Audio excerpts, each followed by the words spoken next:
नमस्कार दोस्तों, मैं चक्रपाणी आपके साथ और आप देखना शुरू कर चुके हैं वर्ल्ड हेडलाइन। आइए फिर से आज फिर हम एक वही कार्यक्रम आपका शुरू करते हैं जिसका नाम है ये कानून बदल डालो ताकि न्याय जिंदा रहे। और ये कार्यक्रम इसलिए ताकि हम देश की समस्याओं को समाधान से जोड़ सकें, समाधान तक पहुंचा सकें। दोस्तों, यहाँ मैं आपको बता दूं कि हम आवाम के हिमायती हैं, हम जनता की आवाज़ बुलंद करते हैं। हमारा किसी पार्टी पॉलिटिक्स से कोई मतलब नहीं है और हम किसी सरकार की न भलाई में है न बुराई में है। हमको जो दिखता है, जो महसूस होता है, जो जनता की आवाज़ होती है, हम उस आवाज़ को परवाज़ देते हैं और उस आवाज़ को पहुंचाते हैं ज़माने में और साथ ही कोशिश करते हैं कि जो जनता की समस्याएं हैं उनको समाधान तक पहुंचा सकें। तो आइए शुरू करते हैं आज का ये कार्यक्रम, ये कानून बदल डालो ताकि न्याय जिंदा रहे। हम न्याय के हिमायती हैं और हमारा देश संविधान पर चलता है, लोकतांत्रिक परंपराओं पर चलता है। लेकिन देखने में आता है कि जो भी सत्ताएं आती हैं वो हमारे जो मतदान है, हमारा जो जनादेश है, जो जनता का जनादेश आता है, उसका दुरुपयोग कर लेती हैं। जो वादे, जो कस्में वो चुनाव से पहले खाते हैं, जो वायदे करते हैं, सत्ता में आने के बाद उनकी चाल ढाल, तौर तरीके सब बदल जाते हैं और वो अपने मन मर्जी से अपने हितों को साधने के लिए अपने ढंग से सरकार चलाने लगते हैं। कहने के लिए हमारा देश संवैधानिक मान्यताओं पर चलता है, लेकिन देखने में आता है कि आज इस संवैधानिक मान्यताओं को दरकिनार करते हुए तमाम राजनीतिक संगठनों ने, राजनीतिक दलों ने और जो सत्ता में है या विपक्ष में, उन्होंने इसको दरकिनार कर दिया है। अभी कल की बात है, एक सीन देखने में आया गाजीपुर बॉर्डर पर, जो दिल्ली का गाजीपुर बॉर्डर है एनसीआर क्षेत्र में। नेता प्रतिपक्ष राहुल गांधी संभल जाने की जिद पे अड़े हुए थे, हालांकि उन्हें जाने नहीं दिया गया। अब एक सवाल अगर राहुल गांधी की तरफ से देखें तो ये उठता है कि एक नेता प्रतिपक्ष को संवैधानिक अधिकार है कि वो जा सकते हैं, उनको जाने क्यों नहीं दिया गया। दूसरी बात, क्या राहुल गांधी को संभल की याद आई? राहुल गांधी को सोनम वांगचुक की याद क्यों नहीं आई है अभी तक, जो लद्दाख से दिल्ली तक पैदल चलकर आए और उन्होंने जो मुद्दे उठाए हैं। और भी ऐसे कई मसले हैं, सैकड़ों मसले देखने को मिलेंगे। तो देखने में आता है कि राजनीतिक दल, चाहे वो सत्ता में हो या विपक्ष में, वो अपने मतलब का सामान चुग लेते हैं, अपने फ़ायदे की बात करते हैं और जिसमें उनका हित साधा जा सके उस बात को आगे बढ़ाते हैं। सत्ता चाहे किसी की हो, मैंने पहले भी कहा है कि हम किसी पार्टी पॉलिटिक्स से दूर हैं, लेकिन हमारे जो संवैधानिक अधिकार हैं, जनता के जो संवैधानिक अधिकार, नागरिक से जो वायदा किया है संविधान ने, उन अधिकारों की बात करें तो भारत का संविधान कहता है, हर नागरिक से वायदा करता है कि रोटी, कपड़ा, मकान, चिकित्सा, शिक्षा, न्याय उसको मुहैया कराई जाएंगी। लेकिन देखने में आता है कि सरकार जब योजनाएं बनाती हैं या लागू करती हैं तो उसमें अपना ठप्पा लगा देती हैं।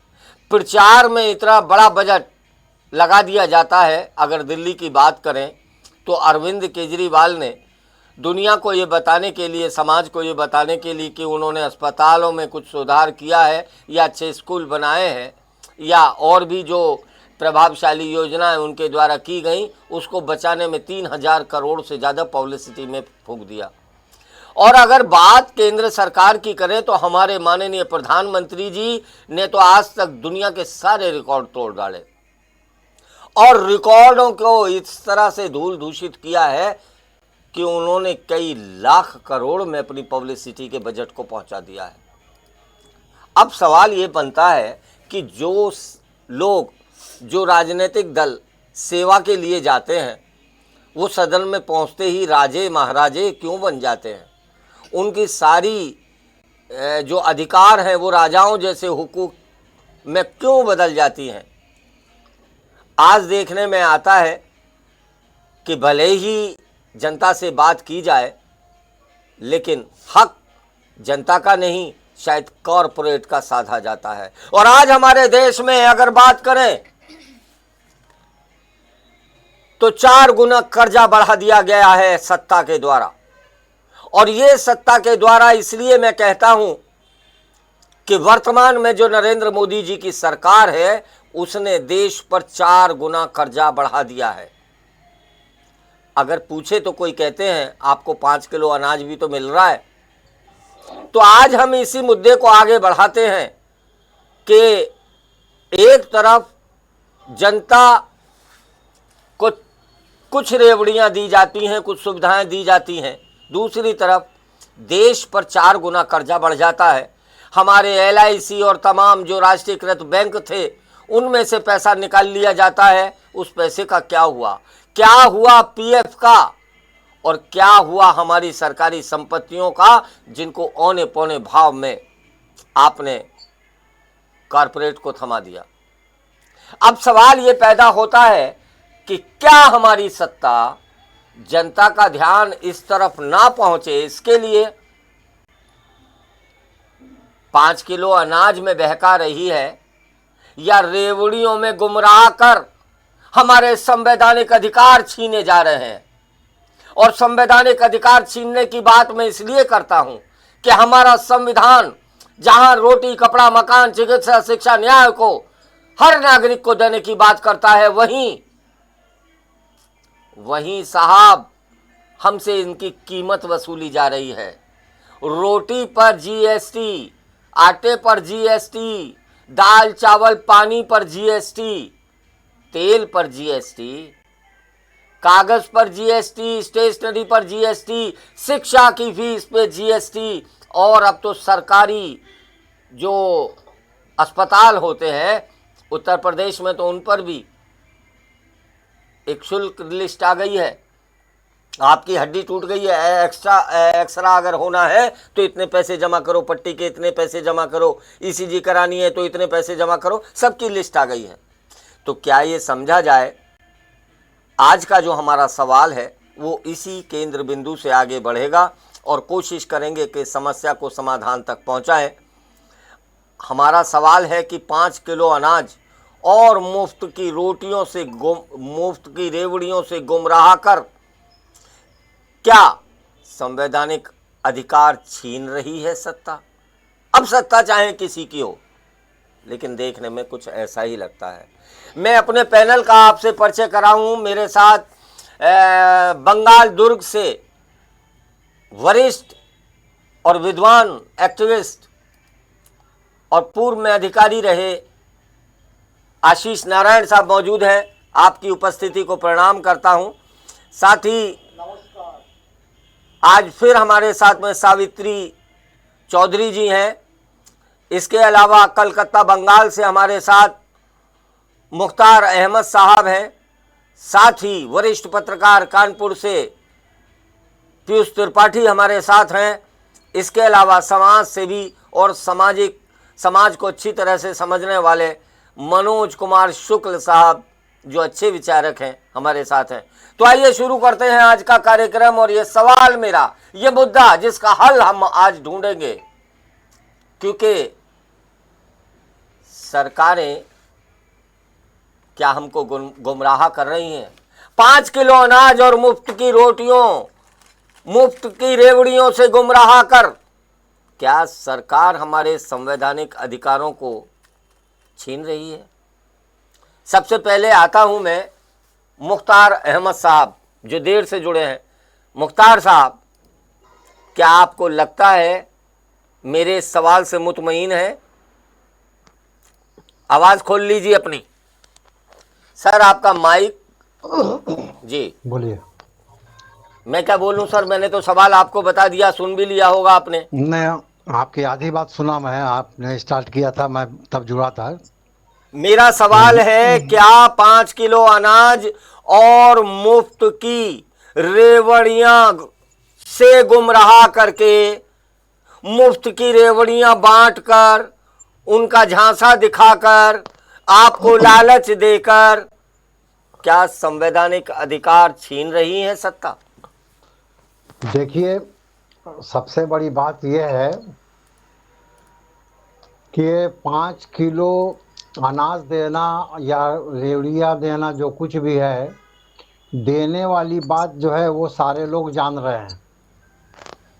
सबको बताया जाता है कि हाँ, जनता को दिया जा रहा है, मगर जनता से जो लिया जा रहा है इसके बारे में सब जनता जानती है कि मुझसे लिया जा रहा है, उसका हिसाब नहीं है।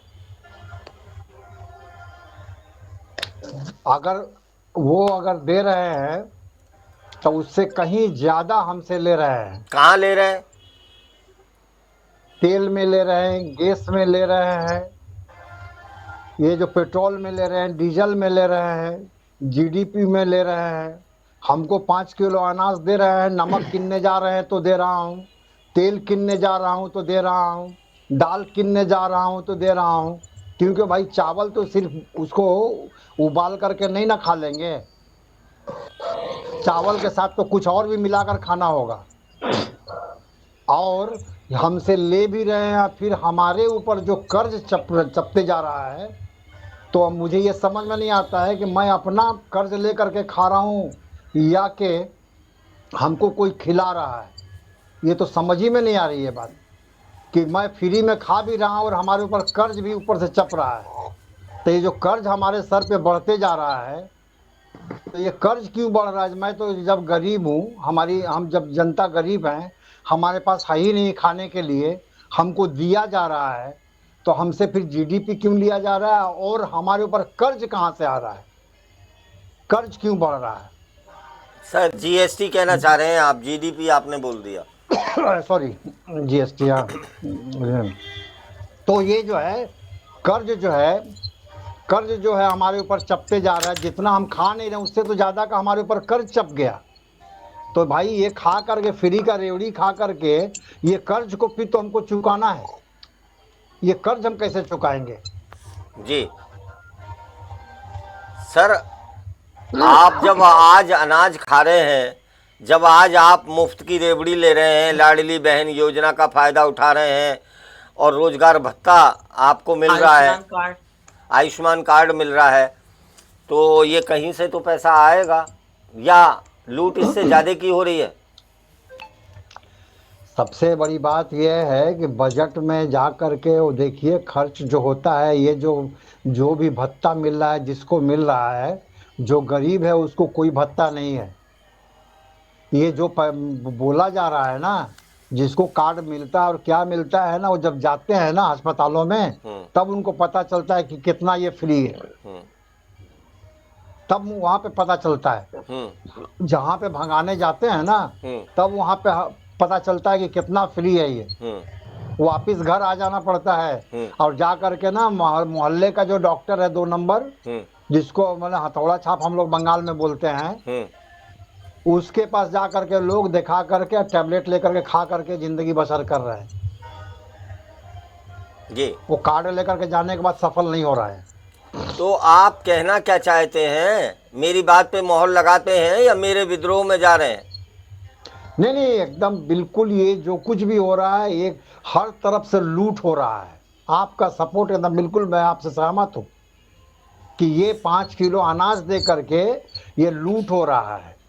अगर लूट नहीं होता तो मेरे ऊपर कर्ज क्यों चपता? और कोई सवाल नहीं है। सवाल यह कि जब हम गरीब हैं, हमारे पास खाने को नहीं है, तो आप हमको खाने को दे रहे हैं, फिर हमारे ऊपर कर्ज क्यों चाप रहे हैं भाई? तो जितना का दे नहीं, खिला नहीं रहे, उससे ज़्यादा तो हमारे ऊपर दबा दिया। अरे दादा, आप तो सिर्फ उस लोन की बात कर रहे हैं जो विदेशों से कर्जा लिया गया, पीएफ निकाल लिया गया, उतने ही जितना कर्जा लिया गया है, पीएफ निकाल लिया गया उतना कर्मचारियों का। एक शब्द मैंने बोला कि लूट मचा हुआ है, मैंने बोला उसी में सब है कि लूट मचा हुआ है। 5 हमको दे करके 5 किलो अनाज हमको दे करके हमको भी लूटा जा रहा है, हमारे ऊपर कर चाप चाप दिया जा रहा है, चलिए और बाकी सब जगह लूट हो रहा है। मैं आपसे चलिए, सहमत हूँ बिल्कुल। बिल्कुल मैं लौटता हूँ आपके पास, एक एक राउंड मुझे सबके पास होना है। आदरणीय मनोज कुमार शुक्ल साहब, आप समाज के अच्छे विचारक हैं सर। ये जो सरकार में देखा जा रहा है, सत्ता चाहे किसी की हो, और अब तो एक महासेठ आ गए हैं देश के अंदर, उन्होंने देश का कोई ऐसा राज्य नहीं छोड़ा जिसके चेहरे पे कलौंस ना पोती हो, और वो समय आज नहीं तो कल, कल नहीं तो परसों सबके सामने आ ही जाएगी। फिलहाल नायडू साहब का जिक्र हो रहा है, हो सकता है कल हम उसके बारे में प्रोग्राम भी करें। तो मैं आपसे जानना चाहता हूं सर, 5 किलो अनाज देकर और ये मुफ्त की रेवड़ियों से गुमराह करके सत्ता कहीं हमारे संवैधानिक अधिकार छीन तो नहीं? क्योंकि संविधान हमसे कहता है रोटी, कपड़ा, मकान, चिकित्सा, शिक्षा, न्याय देने की गारंटी देता है साहब संविधान। जी मनोज कुमार शुक्ल साहब। जी, सभी भाइयों को नमस्कार। हमारे वरिष्ठ साथी जितने भी हैं और जो लोग भी मेरी आवाज सुन रहे हो, आप सभी को यथोचित सलाम जी। ये। इसमें निसंदेह आपकी जो बात है, इससे मैं पूर्णतः सहमत हूँ। और अब तो कंपटीशन है सभी राजनीतिक दलों में, कौन कितना आगे बढ़ के रेवड़ियां बांट सकता है, जनता को क्या क्या फ्री दे सकता है। जी जबकि ये लोकतंत्र के लिए या अपने जो संवैधानिक व्यवस्थाओं के लिए हमें लगता है ये कतई अच्छी बात नहीं है। जी राजनीति होनी चाहिए, सरकार बननी चाहिए विकास के मुद्दों पे, जी लेकिन सच ये है कि विकास की कोई बात नहीं करता है। क्या क्या कौन फ्री में दे देगा, इस पे आप देखिए राजनीतिक दलों का आप समीक्षा कीजिए। जी। अभी दिल्ली में चुनाव होने जा रहे हैं, तो आप देखिए कि उनसे बढ़ के हम हैं। जहां जहां हाँ बिल्कुल सरकारें है हैं सर, आपकी, बिल्कुल है। जहां जहां सरकारें जो सरकारें जहां जहां हैं, हाँ वहां पे भले कुछ नहीं, कोई बात नहीं जो कुछ मिल रहा है, लेकिन अब वहां पे चुनाव होने वाला, आप देखिए एक से एक बड़ी घोषणाएं करेंगे। और इसके बाद तो ये जो लोकतांत्रिक व्यवस्था है उसके लिए कतई अच्छी बात नहीं है। ये आज नहीं तो कल इससे पार्टियों को, हमें लगता है अगर अच्छे स्वस्थ संवैधानिक व्यवस्था के लिए इनसे कहीं ना कहीं आज नहीं तो कल जनता उबेगी।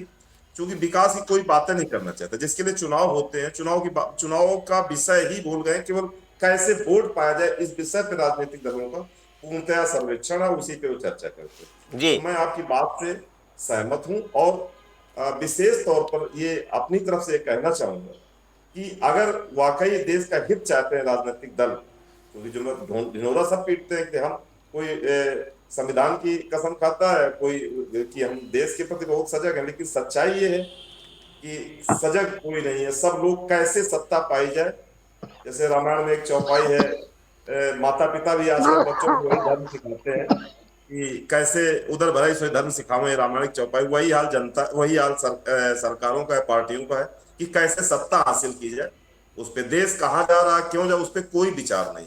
तो मैं आपकी बात से पूर्णतः सहमत हूँ, और ये अच्छे स्वस्थ लोकतंत्र के लिए अच्छी बात नहीं है। ये स्वस्थ लोकतंत्र के लिए बेहतर नहीं होगा, ये कहना है मनोज कुमार शुक्ल साहब का, जो कानपुर से हमारे साथ हैं।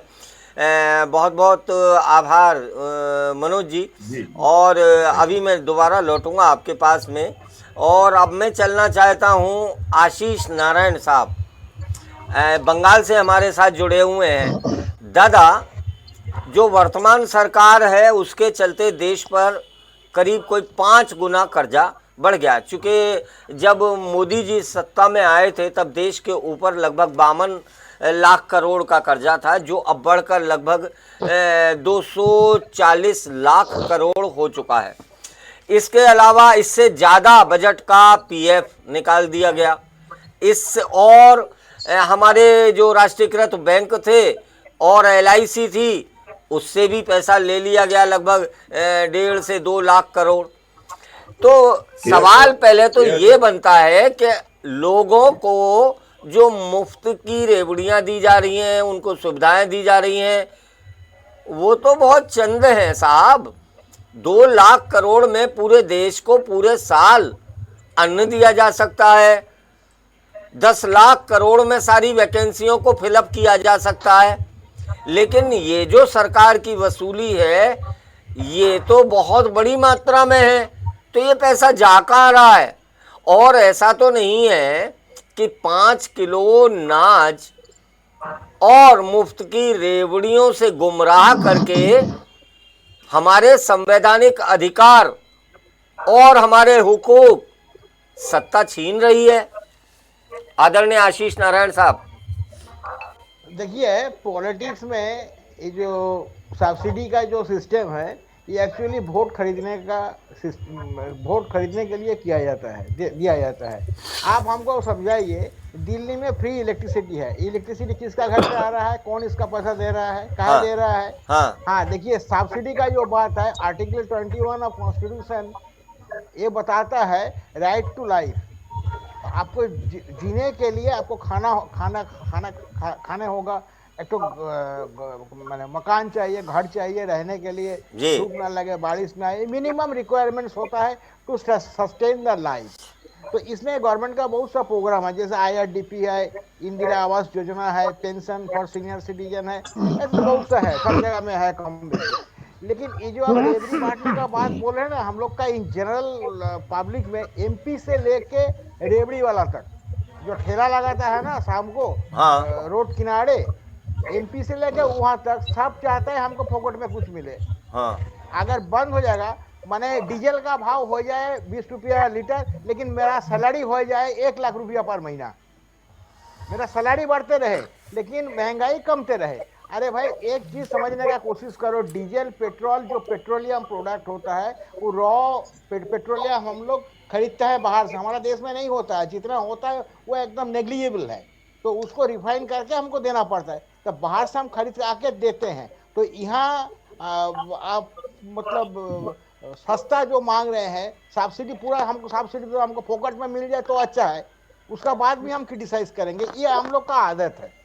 आप बंगाल का मुर्शिदाबाद बोल के एक डिस्ट्रिक्ट है जी, उसमें आप जाइए, वहाँ जाइए, वहाँ थोड़ा गांव का तरफ जाइए, विलेज साइड में जाइए, तो आपको पता चलेगा वहाँ हाल क्या है। जी, बाप को पता नहीं है कौन मेरा बड़ा लड़का है, कौन मझला है, कौन छोटा है। ऐसा क्यों दादा? जाके पूछना होगा ऐसा क्यों, काय के लिए? और सरकार बंदोबस्त कर दिया है, फोकट में खाना मिलेगा स्कूल में, बाप पढ़ता है 9 में, लड़का पढ़ता है 8 में, पास नहीं होता है कोई, ताकि पास अगर हो जाएगा तो खाना बंद हो जाएगा। ये सब बिजनेस हो गया है, ये सब बिजनेस है वोट के दादा, लिए। ये अपवाद हो सकता है देश में एक आध जगह, ये अपवाद तो हो सकता है जो आप कह रहे हैं, मैं तो बिल्कुल शॉक्ड हूँ। देखा, सुनिए, हम जहाँ देखा है उसको ही नाम बोलेंगे, हम तो यूपी में देखा नहीं, यूपी का बात हम कैसे बोल सकते हैं? बंगाल में खुद अपना आंख से देखा है, कहाँ देखा है वो भी हमको पता है, कब देखा वो भी पता है, किसको किसको देखा वो भी पता है, तो इसीलिए हम वो बता रहे हैं। मैं एक मिसाल के तौर पे बता रहा हूँ। तो हम लोग का ये जो सब्सिडी देने वाला, मतलब रेवड़ी देने वाला सिस्टम है ना, ये खाली वोट खरीदने के लिए है। आप देखिए कर्नाटक में फ्री ट्रांसपोर्ट, तो गाड़ी जो चलता है, सरकारी बस जो चलता है, उसमें डीजल डालना पड़ता है, गाड़ी का मेंटेनेंस है, ड्राइवर कॉन्ट्रैक्टर का सैलरी है, कहाँ से आएगा? हमका आपका टैक्स का पैसा से आएगा जी। अच्छा, मैं 2-4 रोज पहले जो मीटिंग हो रहा था उसमें ये सवाल उठा था, मैंने आपको बोला जो दुर्गापुर मेरा सिटी में मैं जानता हूँ ऐसा बहुत सा आदमी को जिसका पास 2 10 चक्का वाला ट्रक है, 4 को 4 व्हीलर है, AC गाड़ी है, वो AC गाड़ी 4 AC 4 व्हीलर में चढ़ के फोकट का रेशन लाने जाता है। कितना बेशरम है दादा, यहाँ हम एक बात आपसे कहना चाहते हैं। संविधान कहता है कि रोटी, कपड़ा, मकान, चिकित्सा, शिक्षा, न्याय देने का वायदा संविधान करता है। अगर रोटी, तो संविधान, संविधान सुनिए दादा, ये नहीं बोला कहीं भी, आर्टिकल 21 पढ़ लीजिए, कहीं नहीं ये बोला है कि अमीर को भी फोकट में चावल देना होगा। देखिए आप बताइए हमको, अरे दादा, बोला है? दादा, मैं आपसे ये पूछना चाहता हूं कि आप जो सरकारी अस्पतालों में चले जाइए, यतीम खानों में, वहां पर आपको अब हर चिकित्सा के लिए पेमेंट करना होता है। ये कम से कम 2 राज्यों की बात कर रहा हूं, मैंने राजस्थान में चेक किया है, मैंने यूपी में चेक किया है। आपको अगर एक्सरे कराना है तो आपको पेमेंट करना पड़ेगा, आपको ECG करानी है तो पेमेंट करना पड़ेगा। तो ये चिकित्सा तो फ्री रही नहीं। अब दूसरी बात पे आते हैं, जो आयुष्मान कार्ड बनता है, तो वो आयुष्मान कार्ड में जो इलाज होता है वो बड़े बड़े अस्पतालों में होता है, उसका फायदा उनके रेटों पर तो कारपोरेट को जा रहा है। एक हमारे पूर्व न्यायाधीश हुए हैं आदरणीय दीपक मिश्रा साहब, HL दत्तू ने भी ये बात कही। उन्होंने कहा था कि जिनके पास पैसा ना हो वो अदालत की तरफ देखे भी ना। तो न्याय भी कहीं सस्ता नहीं है, फ्री में नहीं है। स्कूलों की अगर बात करें तो आपने एक उदाहरण दिया, मिड डे मील के अलावा कुछ नहीं मिल पा रहा है। हालत ये खराब हो गई है। यूपी की अगर बात करें तो हरियाणा में तो बंद हो चुके हैं, उत्तर प्रदेश में 27,000 स्कूल बंद किए जाने हैं। तो मैं आपसे पूछना चाहता हूं कि क्या हमारे जो संवैधानिक अधिकार हैं, चिकित्सा, शिक्षा, न्याय, ये हमसे छीन रही है सत्ता? मैं आपका जो पूरा स्टेटमेंट का जो जिस्ट है, मैं 2 सेंटेंस में आपको बता देता हूँ। जी बताइए बताइए बताइए। हॉस्पिटल में पैसा लगता है एक्सरे कराने में। हाँ। दूसरा आपका बात है कोर्ट में जाने से पैसा देने होगा, ये बोल रहा है। हाँ। पहले इन दोनों का जवाब दे देता हूँ। मिनिमम इंफ्रास्ट्रक्चर मेंटेन के लिए आपको पैसा देना होगा। आप भिखारी पैदा करते रहोगे और हम सब्सिडी देते रहेंगे जिंदगी भर, ये नहीं चल सकता है। दूसरी बात है जो कोर्ट का बात हम बोले हैं, 1 महीना पहले का दादा उस पैसे का हिसाब क्या होगा जो आपने बैंकों से ले लिया, जो आपने कर्जा बढ़ा दिया? अरे सुनिए ना, आप घुमाते हैं क्यों? पहले एक एक करके सवाल लीजिए। वो क्या को लेके टका रुपया लेके कोई भाग गया? देश में ही तो खर्चा हुआ है, बैंक से पैसा लिया, रुपया लिया, एक किया। आपका पीएफ का बात आप बोल रहे हैं। मान लीजिए आपका पीएफ है या मेरा पीएफ है, हम अगर पीएफ आज उठाने जाएंगे हमको तो पैसा मिल जाएगा। पैसा तो भाड़ में, या पैसा लेके कहाँ दे दिया हमको देखने का दरकार नहीं है। हिसाब किताब होना चाहिए। मेरा जितना पैसा जमा हुआ है पीएफ पे वो हमको सरकार बराबर दे देगा। ऐसा है, घटना आज तक नहीं हुआ है जो हमको पैसा हम अप्लाई किया है पैसा उठाने के लिए, सरकार हमको बोला भाई पैसा तो हम खा गया है, दादा सब ले लिया। दादा वित्त मंत्रालय, दादा खत्म करने दीजिए, बीच में बोलने से खत्म करने दीजिए, उसका बाद आप बोलिए। दूसरा आप बोले हैं कोर्ट का बात, कोर्ट में पैसा लगेगा बोल रहा है। 1 महीना पहले मेरा एक गांव का यहाँ थोड़ा दूर है मेरा घर से, उसमें एक गरीब आदमी को हम लीगल एड का बंदोबस्त करा दिया जी। कोर्ट का 1 पैसा भी उसको नहीं लगा। खाली एक बार उसको हम लेके गया कोर्ट में, लीगल एड डिपार्टमेंट में ले गया, उसको बातचीत करा के जो पेपर वर्क करना है के लिए, उसका उतना पढ़ा लिखा नहीं था, इसलिए हम उसको सब रेडी फूडी करा के वकील का साथ परिचय करा के उसका समस्या समाधान वहाँ कर दिया। फिर उसका हम बोल के आया भाई अगर आपको कोई भी हेल्प लगे आप हमको फोन करना या मेरे घर में आ जाना, चलिए आपका साथ फिर भी जाऊंगा हेल्प करने के लिए। गवर्नमेंट लीगल एड रखा है गरीब आदमी के लिए। हाँ। लेकिन जिसका पैसा है तो जाके बोलेगा 4 ट्रक है, बोलेगा यार हमको फोकट का रेशन चाहिए, गवर्नमेंट कुछ नहीं करेगा, इसमें गवर्नमेंट का दोष है। आप जिसको जरूरत है, जो सचमुच मजबूर है, एक बेवा है गांव में कोई नहीं है उसका, एक बूढ़ा आदमी है। चलिए दादा इस विषय को हम आगे बढ़ाते हैं। और सावित्री चौधरी हमारे साथ हैं बुलंदशहर से। सब्सिडी का अगेंस्ट में नहीं हूँ, सब्सिडी का अगेंस्ट में नहीं हूँ, लेकिन वो 2 10 चक्का वाला ट्रक है, 4 एसी कार है, 4 व्हीलर है, उसको मिलेगा। दादा मेरा सिर्फ सवाल ये है कि सत्ताएं हमें गुमराह करके ये रेवड़ियों के मार्फत या 5 किलो अनाज के मार्फत कहीं देश में डकैती तो नहीं डाल रही है? हम लोग हमारे सक्रपाना जी, हम लोग तो राजी है रेवड़ी लेने के लिए, हम लोग को भीख अच्छा लगता है। इन जनरल हम बता रहे हैं, हम पर्टिकुलर। सर मेरे सवाल तक शायद आप या तो नहीं पहुंच रहे हैं या फिर उसका जवाब नहीं दे रहे हैं। हम नहीं मिलेंगे, हम आपका हमें नहीं मिलाएंगे, जो हमको समझ लगता है सही वही हम बताएंगे। जी आपको पसंद हो भी। चलिए दादा ये तो निर्णय जनता करती है। बहरहाल सावित्री चौधरी हमारे साथ हैं। सावित्री जी मेरा सवाल वही है जो सबसे मैंने किया है, 5 किलो अनाज और मुफ्त की रेवड़ियों से गुमराह करके क्या सरकार, क्या सत्ता हमारे संवैधानिक हक, हुकूक, अधिकार छीन रही है? देखिए अभी जो ये बोल रहे थे आशीष जी, क्या नाम है सर? जी आशीष नारायण साहब। मैं कुछ हद तक उनकी बातों से सहमत हूँ। देखिए आज हमारे देश में जो कह रहे थे कि 80 करोड़ लोगों को अनाज मिल रहा है, फ्री में राशन मिल रहा है, फ्री में हम राशन देते हैं, तो हमें ये समझ नहीं आ रहा है कि गरीबी की डेफिनेशन क्या है।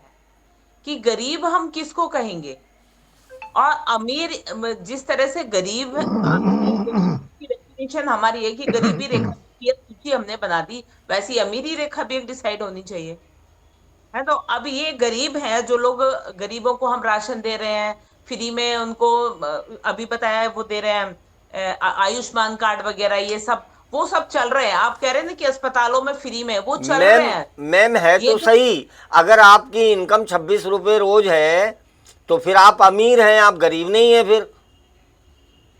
अच्छा, अगर आपकी इनकम 26 रुपए रोज है तो फिर तो आप अमीर हैं, फिर तो हाँ, आपसे वही तो सारी है ना। वसूली होगी, फिर आप गरीब नहीं है।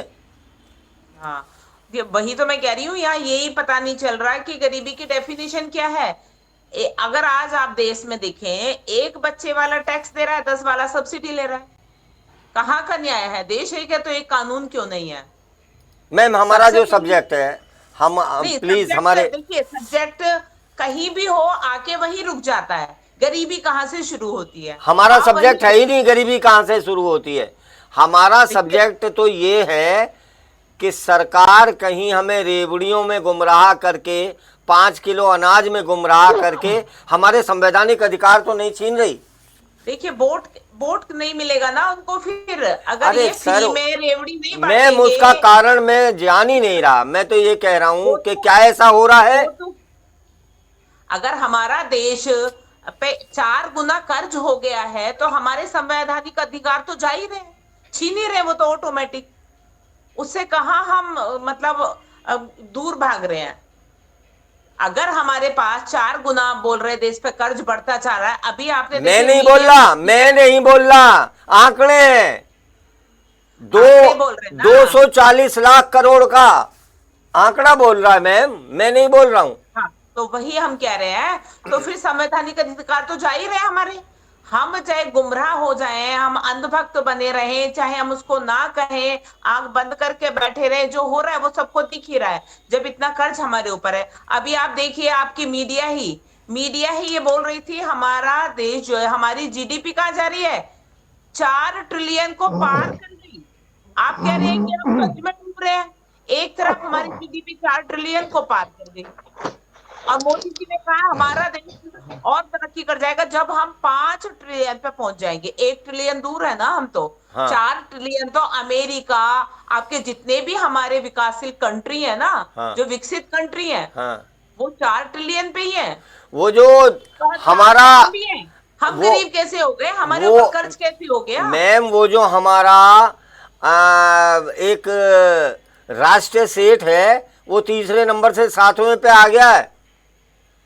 तो हाँ, कहाँ बढ़ रही है? कितने ट्रिलियन बढ़ा लेंगे? अब हम यही तो कह रहे हैं और कि मैं आपको बता दूं, देखिए ऑन रिकॉर्ड बोलता हूं, ये कार्यक्रम जो हमारा है, ये बिल्कुल सबूतों के ऊपर हम कार्यक्रम करते हैं और चैलेंज करके कार्यक्रम करते हैं।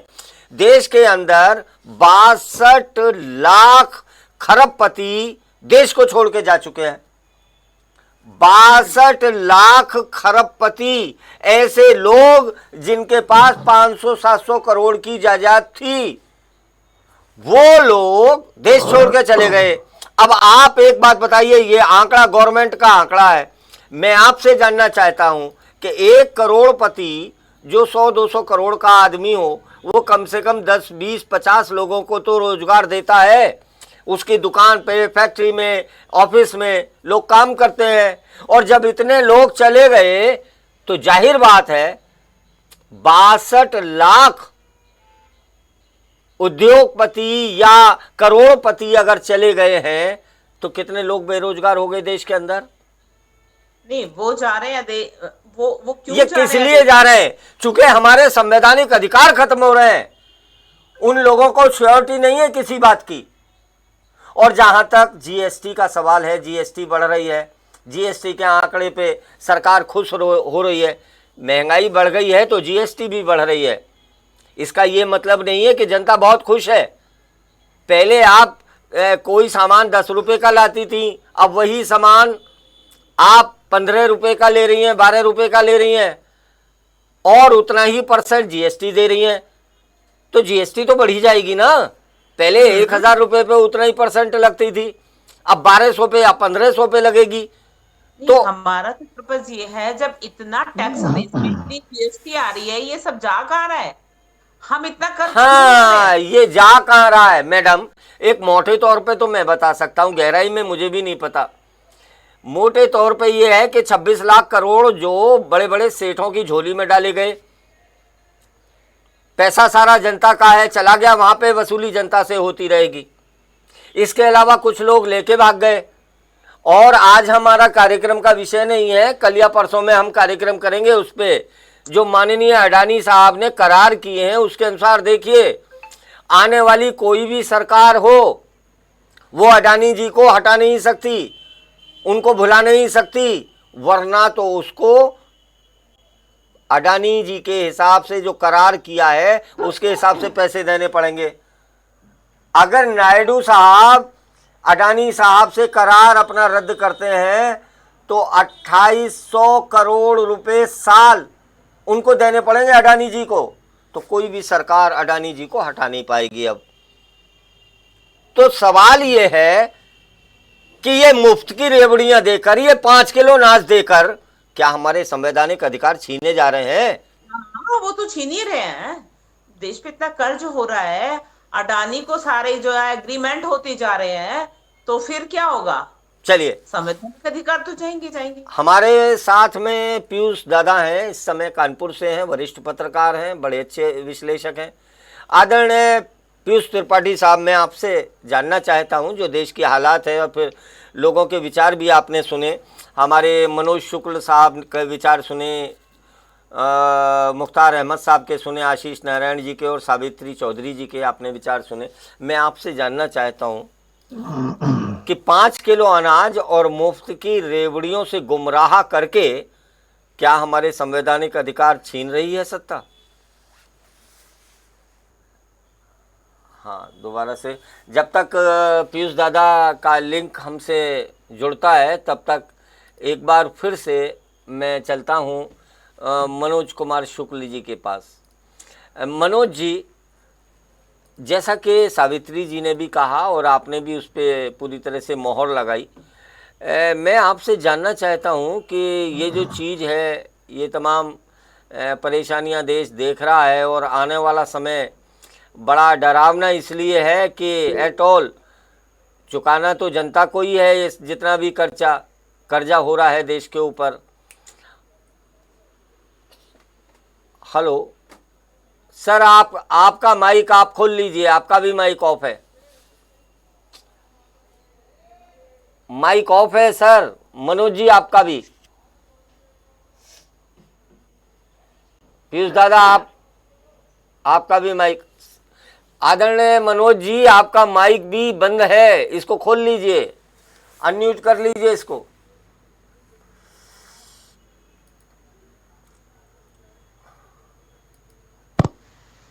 हाँ, पीयूष दादा का माइक खुल गया है। हाँ दादा, खुल गया आपका माइक। चलिए बोलिए, अब ज्यादा छुइए मती से।